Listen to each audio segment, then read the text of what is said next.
shi dai wannan da kake gani duk irin abin da mutane suke zargi na cewar shaye-shaye ko na abu ya sha ya taba masa hankali har ta kai yakan ɗauki mutane ya kashe mutane, shi cutarsa ba ta shaye-shaye ba ne.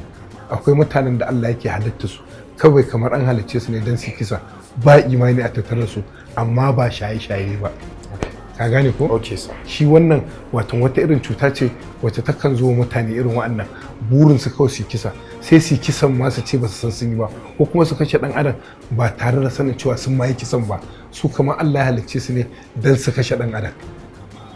To kaga anan dole aka masa kamar wato mutum normal dan adam ba zai kasance yana da halayyar kashe mutum dan adam dan wansu ba, dole sai mutum yana da matsalar kwakwalwa.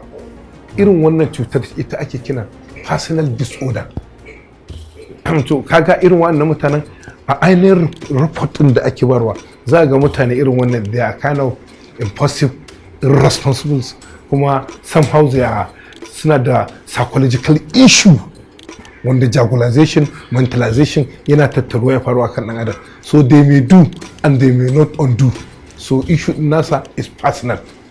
So doctor, kamar yadda nake gawa kaga a yadda yake yanzu dole ne za mu masa diagnosis. Ka gane?